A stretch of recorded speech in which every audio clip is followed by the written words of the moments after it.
Ration કાર્ડમાં ઈ KYC કરવા માટે માય રેશન એપ્લિકેશન પ્લે સ્ટોરમાંથી ડાઉનલોડ કરી તેને ઓપન કરી લેવું. ત્યારબાદ ન્યૂ યુઝર લખેલો હશે એના ઉપર ક્લિક કરી અને અહીંયા તમારું પૂરું નામ અને તમારો મોબાઈલ નંબર લખી અને વેરીફાઈ મોબાઈલ નંબર ઉપર ક્લિક કરવાનું. ત્યારબાદ એક ઓટીપી આવશે. ઓટીપી અહીં બોક્સમાં નાખી અને રજિસ્ટર મી ઉપર આપણે ક્લિક કરશું. ત્યારબાદ લોગિન કરશું. લોગિન માટે મોબાઈલ નંબર નાખી અને સેન્ડ ઓટીપી ઉપર ક્લિક કરશું. એના ઉપર એક ઓટીપી આવશે. જે ઓટીપી અહીં નાખી અને વેરીફાઈ કરશું. વેરીફાઈ કરી અને આપણે નીચે આવી જશું.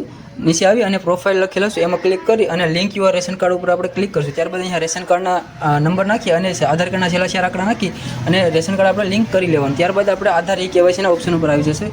ત્યાં ક્લિક કરી અહીંયા બોક્સ ઉપર ક્લિક કરી અને અહીંયા કેપ્ચર નાખી અને ગેટ મેમ્બર ડિટેલ ઉપર ક્લિક કરવાનું. ત્યારબાદ અહીંયા જે પણ બાકી હોય એને સિલેક્ટ કરી અને આગળની પ્રોસેસ વધારશું. ત્યારબાદ અહીંયા ટીક આપી અને જનરેટ ઓટીપી પર ક્લિક કરશું. ત્યારબાદ આધાર સાથે લિંક હશે એમાં ઓટીપી આવશે. ઓટીપી નાખી અને મોબાઈલ નંબર નાખશું. મોબાઈલ નંબર નાખશો એટલે મોબાઈલ નંબર જે નાખશો એના પર એક ઓટીપી આવશે. જે ઓટીપી વેરીફાઈ ઓટીપી ઉપર ક્લિક કરશું એટલે આપણું ફેસ આરડી એપ્લિકેશન ચાલુ થઈ જશે. ફેસ આપણે કેપ્ચર કરવાનું રહેશે. ત્યારબાદ ડિટેલ બતાવશે. ડિટેલ બતાવશે નીચે આવી અને ટીક આપી અને સેન્ડ ડિટેલ ઉપર ક્લિક કરી દેવાનું રહેશે.